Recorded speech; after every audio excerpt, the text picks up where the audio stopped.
Mr. Desmond Chu. Question 7, please.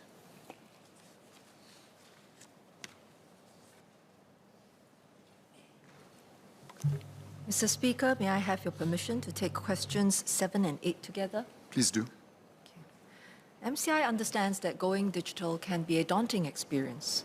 This is one reason we established the SG Digital Office in June 2020 to better support people who need help, such as seniors, hawkers, and heartland merchants, with basic digital tools and skills.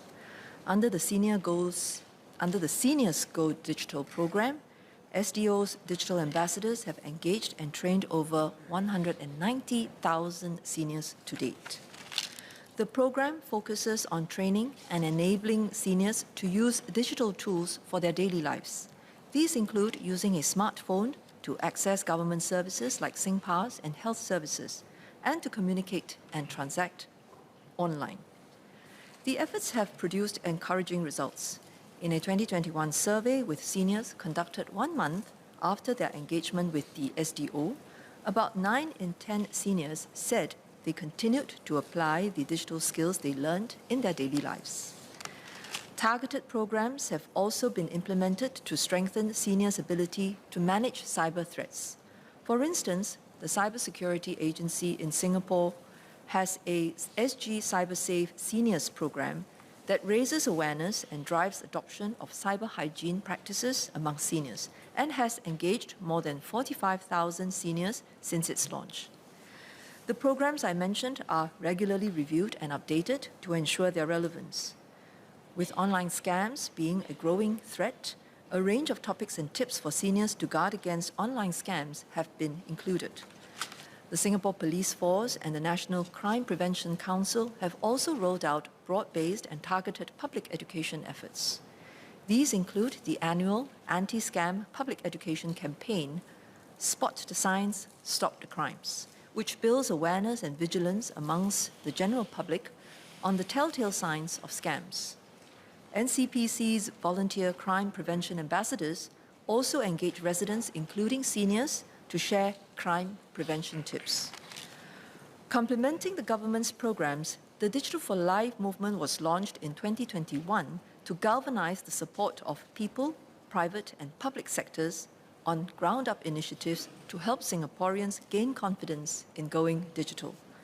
For example, at the Majestic Smart Seniors Applied Centre, managed by RSVP Singapore, seniors learn to identify and avoid scams and protect their digital identity through curated modules and webinars conducted in partnership with Google.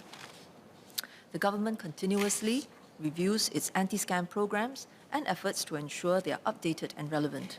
We will also continue to work with the community and industry to engage seniors to help them stay safe and secure online.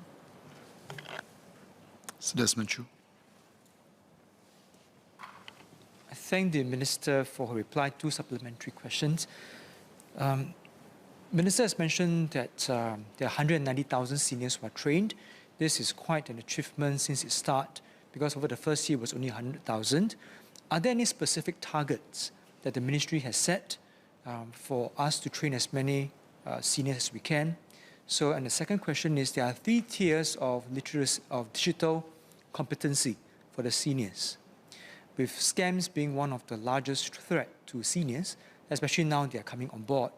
Is there a need to enhance tier 3 of the competency, or to introduce a new tier of competency, so that seniors will always be protected as they come on board the digital training? Thank you. Mr. Speaker, we hope to avoid the tiers because it is very painful.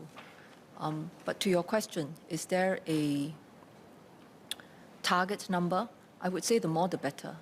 And I think we're also very cognizant of the fact that seniors tend to take a longer time to become familiar with the digital domain, and they would also want to gain confidence a step at a time. So we wouldn't want to rush the seniors. We also don't want the seniors to feel that the only way they can, have a meaningful life is to engage digitally. There are other things that are meaningful, but adding the digital dimension can help them to keep in touch with their friends through new means, and also to plug into opportunities for recreation, for understanding the world, and to engage society that they did not have before.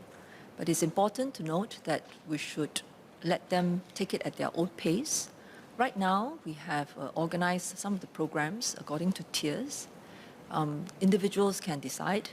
I should also add that, in fact, once they gain confidence in going digital, some of the seniors are very savvy. They are so good that they can teach their friends how to become more effective. And then the question becomes, how are they able to learn new knowledge to teach their friends? In fact, through online resources, they are already able to become even more competent. So that would be the approach that we take. It's also not just the programs that matter. I think there are many touch points that seniors can come into contact with, and we don't want to assume that it is only the government-provided programs that will work and will be effective.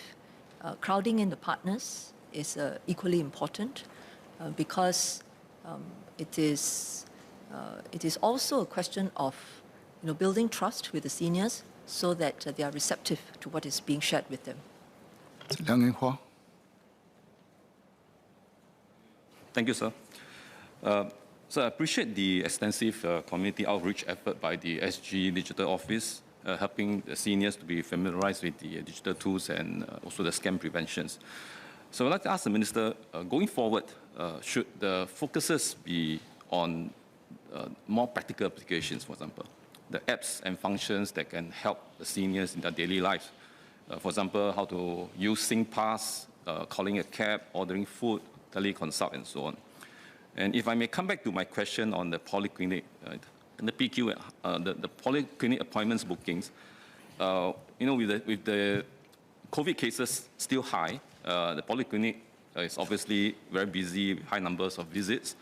Many of the seniors were told to book online. There's only limited walk-ins that you can do, but they are really feeling helpless how they can make a booking through the online and go through the whole process, including using a SingPass, seeing the profiles, and so on. So can I ask the Minister, can also the digital office also look at that, how to assist seniors to help them in some of these functions for their daily lives?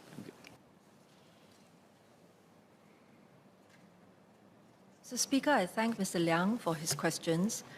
If I could perhaps, take a bit of time just to share with the member and other colleagues an overview of the Seniors Go Digital program curriculum. So they are broken up into several modules. The first module, one of the modules, is on connectivity and communication, and the applications are, for example, in smartphone features, how to use wireless at SG, how to use WhatsApp, how to use Zoom. Then there's another module specifically on access to government digital services, Trace Together, SingPass Mobile. And yet another module on entertainment, Me Listen, Me Watch, and actually using the NLB MyLibby, the app.